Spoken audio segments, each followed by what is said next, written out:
All right, so in these next few lessons, the next four, you'll be dealing with 1-4-5 chords for the for D, G, and A. Those are the shapes.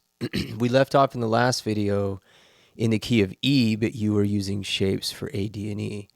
So now you'll be using shapes for D, G, and A, and we're going to get to the key of E. So to start with, I'll just play in the open position. All right. Now, if you want, we can try something a little different this time. I'll just play eighth notes like this, and you can play along with eighth notes, doing the full strum. I just want you to hear how this other part, since you're capoed, sounds up on the kind of the high end. It's brighter, and it'll layer really nice with this part. So I'll keep things pretty low, and if you want, you can strum it, or I'll do strum pattern number 2, and you could do anything in 4/4. So you could do down, down, down, up.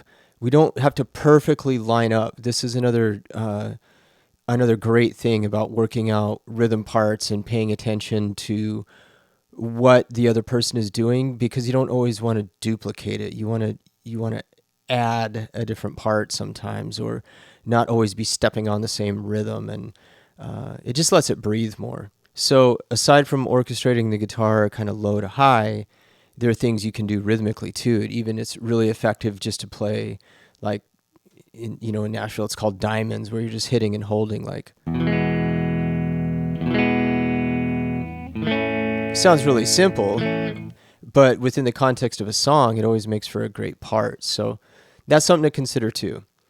You can do any rhythm you want in 4/4. I'm just going to chug away on eighth notes, okay? So this is number 1. We're in the key of E. So I will be playing E, A, and B. That's my 1-4-5. And you will be capoed where you need to be and playing your 1-4-5, which is D, G, and A. Okay, here we go. 1 and 2 and 3 and 4 and...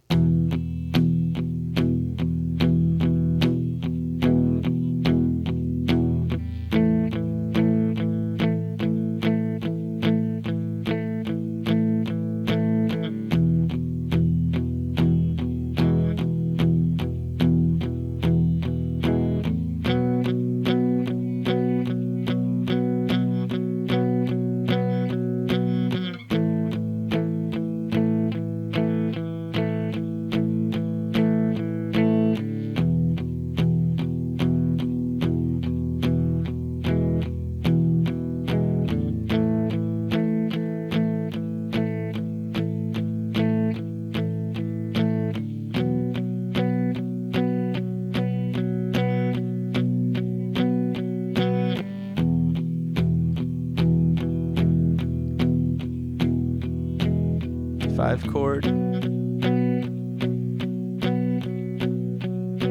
Repeat.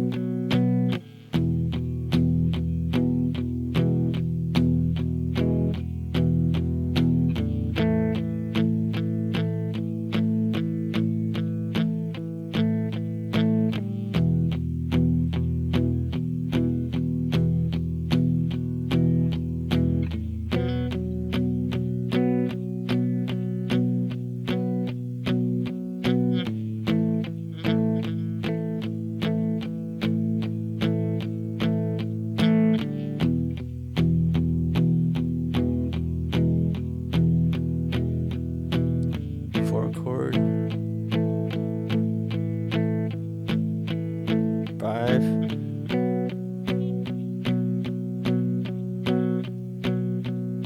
1